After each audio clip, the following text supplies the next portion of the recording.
Hello friends, my name is Vaidehi Patel, अश्वमेध विद्यालय किला पारडी। बच्चों, आज हम इकाई 14 उसमें देखेंगे एक छोटी सी कहानी है। तो हमें तो कहानी वैसे भी सुननी बहुत अच्छी लगती है ना। तो अभी तक हम लोगों ने छोटे छोटे जो है वो कविता देखी है ना। और छोटे 4-5 लाइन की कविता में बहुत अच्छा हम लोगों ने सीखा, जाना। तो आज हम स्टोरी देखेंगे। ओके, कहानी। एक गांव था। क्या था? गांव। गांव में एक वृक्ष था। गांव में क्या था? एक वृक्ष। वृक्ष यानी कि पेड़। वृक्ष यानी कि पेड़। तो एक गांव था। गांव में एक पेड़ था, वृक्ष था। वृक्ष के नीचे एक कृषक रहता था। कृषक यानी क्या बच्चों? आपको पता है? नहीं पता? ये पिक्चर किसका है? किसान का। यस, तो कृषक यानी कि किसान। किसान यानी कि कृषक। तो उस पेड़ के नीचे, उस वृक्ष के नीचे कौन रहता था? किसान रहता था, कृषक रहता था। कृषक के पास एक वृषभ था। वृषभ यानी कि क्या पता है? खेडूत का साथी कौन है? ऑक्स, बैल। कृषक यानी वृषभ यानी कि बैल। तो उस किसान के पास एक बैल था, जिससे क्या करते हैं आपको पता है? वो हल चलाते। ये जो हल है ना, उस वृषभ के साथ कनेक्ट कर देते, ज्वाइंट कर देते हैं, बांध देते हैं पीछे।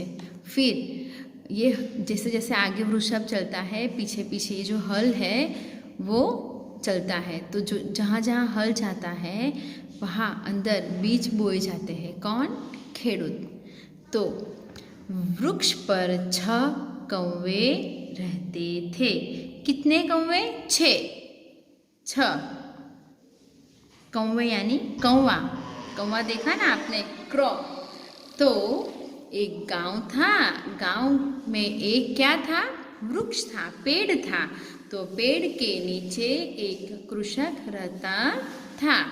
कृषक के पास एक क्या था? वृषभ यानी कि बैल था। और वृक्ष के ऊपर क्या रहते थे? कौवे। कौवे तो रहते थे, लेकिन कितने कौवे रहते थे? 6 कौवे रहते थे। वे प्रातः बहुत शोरगुल करते थे। प्रातः यानी कि सुबह, अर्ली मॉर्निंग। प्रातः यानी कि अर्ली मॉर्निंग। आप जब सुबह उठते हैं तो आप क्या क्या सुनते हो? एक पहले तो वो जो मुर्गी है बहुत ज़ोर से बोलती है ना, कुकड़े कूक। फिर पिकॉक बोलता है। बहुत सारी चिड़िया अलग अलग सुनाई देती है ना हमें, कोयल बोलती है। उसी तरह ये जो 6 कौवे थे वो बहुत शोरगुल करते थे। शोरगुल करना यानी कि शोर मचाना, बहुत आवाज़ करना। कब? अर्ली मॉर्निंग, प्रातः, सुबह में। कृषक दुखी था। दुखी होना यानी कि बहुत हर्ट हुआ, उसे बहुत दुख पहुंचता है। क्यों? क्योंकि उसकी आवाज़ उसे पसंद नहीं थी। कृषक उनको भगाता था, पर वे वहाँ से न जाते थे। कृषक को उनसे घृणा थी।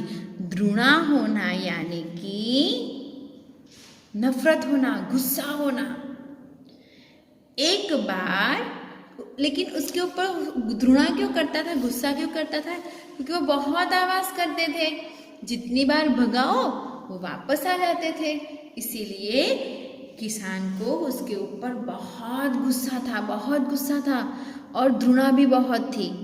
एक बार चांदनी रात को एक चोर कृषक के घर आया। एक दिन क्या हुआ? चांदनी रात को, जब चांदनी रात यानी जब पूनम में पूरा चांद गोल हो जाता है, उसे क्या बोलते हैं? चांदनी रात। तो क्या आया, कृषक के घर कौन आया? चोर आया, चोरी करने के लिए, और वृषभ को ले जाने लगा। तो वो चोर क्या ले आया था, ले जाने के लिए आया था? वृषभ को, बैल को। वो जब बाहर बांधी थी उसको छोड़ के वो चोर लेके जा रहा था। तभी 6 कौवों ने जोर से काँव काँव की। क्या किया उन लोगों ने? जो कौवे थे उसने देखा तो उसने क्या करना शुरू कर दिया? काँव काँव करना शुरू कर दिया। कौवों की काँव काँव से कृषक जाग गया और चोर को पकड़ लिया। कृषक पुनः कौवों के लिए मृदु हो गया।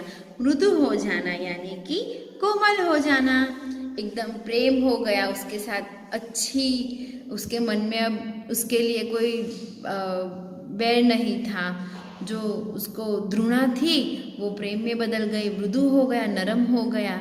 उसने उनको खाना खिलाया और फिर कभी ना भगाया। फिर किसान ने उसको हर रोज़ खाना खिलाया, हर रोज़ दाने डालता है, फिर वो उसको कभी भी नहीं भगाता। पहले हर रोज़ भगा देता था, उसकी काँव काँव से वो कंटाल गया था। लेकिन जब उसको हेल्प की, उसको पता चला कि वो लोग बुरे नहीं हैं। तो फ्रेंड्स, आज हमने ये छोटी सी स्टोरी देख ली। तो कौवे वैसे भी स्वभाव के बहुत अच्छे हैं। आपको पता है जितने भी बर्ड्स हैं ना, उसमें सबसे मृदु, सबसे स्नेही, सबसे अच्छा जो दिल का है, जो भोला है, वो कौन है पता है? कौवा है। और आपको पता है सबसे लुच्ची कौन है, गंदी कौन है? कोयल। कोयल बोलने में सिर्फ मीठी है, लेकिन उसका नेचर है ना वो बहुत गंदा है।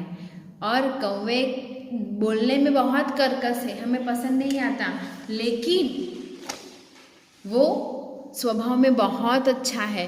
कैसे आपको पता है? कोयल बहुत आलसी है, वो कभी अपना घोंसला नहीं बनाती। वो क्या करती है पता है? वो अपने अंडे कौवे के घोंसले में रख आती है। रख तो आती है, लेकिन साथ में क्या करती है पता है? कौवे के जो अंडे होते हैं ना, उसको पैरों से नीचे फेंक देती है।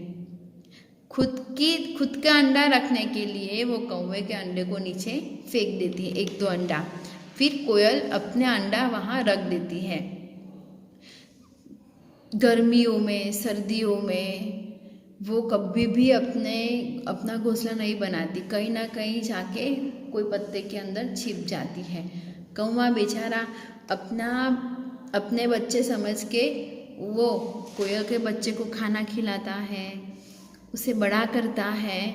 और फिर क्या करता है पता है? कोयल जब उसके बेटे बड़े हो जाते हैं तो उसी घोंसले में से लेके चली जाती है। तभी कौवे को पता चलता है कि मेरा तो सिर्फ एक ही बच्चा है, बाकी के 2-3 बच्चे जो हैं वो किसके होते हैं? कोयल के। वो अपनी माँ की तरह अपने जो सब माँ अपने बेटे को प्रेम करती है ना, हाँ, तो उसी तरह वो अपने बेटे समझ के वो खाना खिलाता है। फिर कोयल अपने बेटे को लेके चला जाता है। कोई भी माँ अपने बेटे को ही प्रेम करती, दूसरे बेटे को इतनी अच्छी तरह से वो केयर नहीं करती। अभी गाय के बच्चे को देख लो, गाय सिर्फ अपने बछड़े को ही दूध पिलाएगी, दूसरे के बच्चे को वो दूध नहीं पिलाती। उसी तरह बिल्ली भी सिर्फ अपने बच्चे को दूध पिलाएगी, दूसरे को नहीं। चकली सिर्फ अपने बच्चे को खिलाएगी, दूसरे के बच्चे को नहीं। सिर्फ कौवा ही दिल का ऐसा है जो अपने बेटे की तरह वो कोयल के बेटे को खाना खिलाती है, बड़ा करती है बच्चे को। वो सिर्फ निस्वार्थ भावना से। कौन? कौवा। तो अभी पता चला कौवा अच्छा या कोयल अच्छी? कौवा अच्छा। कोयल तो बहुत आलसी है। तो कोयल सिर्फ बोलने में मीठी है, उसका नेचर अच्छा नहीं है। लेकिन कौवा बोलने में कर्कश है, लेकिन उसका नेचर सबसे अच्छा। अगर बर्ड्स में सबसे अच्छा नेचर हो तो किसका होगा? कौवे का। तो फ्रेंड्स, आज हमारी ये जो स्टोरी है यहाँ पे फिनिश होती है। आगे का हम लोग नेक्स्ट वीडियो में देखेंगे। Thank you.